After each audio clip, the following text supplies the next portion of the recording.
Most people today think self-control is about willpower. About forcing yourself to do the right thing. About resisting temptations like a monk staring at a wall. But ancient warriors knew something different. Something modern men have forgotten. Self-control wasn't a skill. It wasn't a habit. It wasn't even a virtue. Self-control was a weapon. A man who couldn't control himself couldn't control anything else, not his fear, not his anger, not his impulses, not his decisions, not his destiny. And so the warriors who survived, the ones who became legends, weren't the strongest, the biggest, or the most aggressive. They were the ones who mastered themselves long before they stepped onto a battlefield. Today, you aren't fighting with swords or shields. But your battles are just as real, distractions that pull your attention. Comfort that weakens your ambition. Desires that sabotage your discipline. People who provoke reactions that drag you out of character.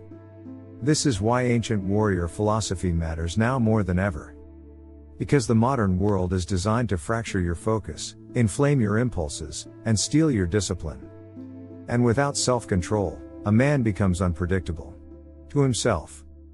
But once you master it, you become unshakable. Let's go back to the beginning. When a young warrior started his training, he wasn't taught how to hold a sword first. He was taught how to hold himself. How to breathe under pressure. How to calm his heartbeat. How to feel fear without collapsing into it. How to stay alert without becoming overwhelmed. How to delay reactions until the moment was right. Ancient teachers understood that chaos in the world is nothing compared to chaos in the mind. A man whose mind is scattered cannot act with precision. A man whose emotions control him cannot lead. A man who erupts, panics, overreacts, or collapses is defeated long before the enemy ever touches him. So the training of self-control wasn't about suppression, it was about mastery. And it always began with the same foundation. A warrior must observe himself before he can command himself. The Stoics, the Spartans, the samurai, all of them insisted on this. Noticing your own impulses. Watching your own desires. Catching the exact moment your mind wants to drift. Or explode. Or give up. Most men never do this. They react. They justify. They repeat the same patterns over and over because they don't even see themselves doing it. A man who doesn't observe himself stays enslaved to himself. A warrior watched his mind the way he watched an enemy.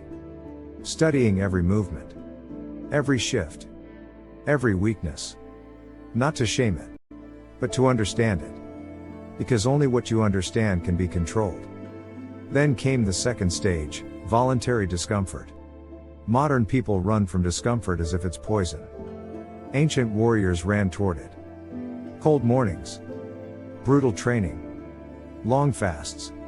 Silence. Stillness. Pain. Exhaustion.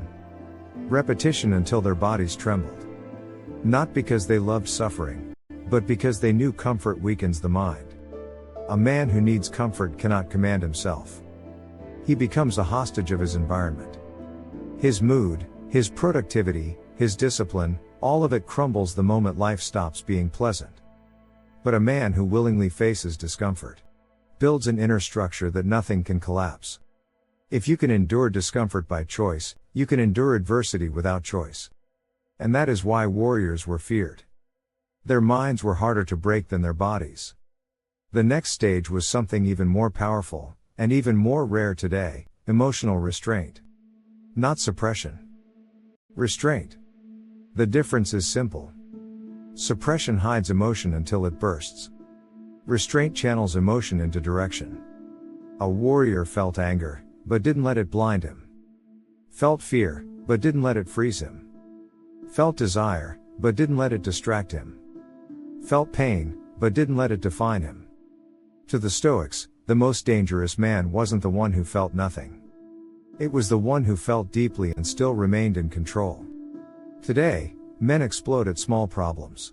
Argue over nothing. Get jealous, reactive, impulsive, emotional, chaotic. Not because they're weak, but because no one ever taught them what warriors learned from childhood. If you don't govern your emotional states will govern your life. And then there was the most overlooked form of self-control. Control of attention. Warriors didn't multitask. They didn't divide their minds. They didn't scatter their focus across a dozen meaningless things. They trained their attention the way a blade is sharpened slowly, precisely, intentionally. Focus was a survival skill. Because a distracted warrior is a dead warrior. And in the modern world, the consequences are different but just as deadly to a man's potential. Your attention determines your habits. Your habits determine your identity. Your identity determines your future. Lose your attention, and you lose everything built upon it. This is why ancient warrior training still feels like prophecy today. The world is constantly trying to fracture your mind, but the man who controls where his attention goes, controls where his life goes. Finally, there was the highest level of self-control, mastery of reactions. A warrior's reaction decided the outcome of battles, negotiations, threats, opportunities, everything. Modern men think strength is about action. Warriors knew strength is about reaction.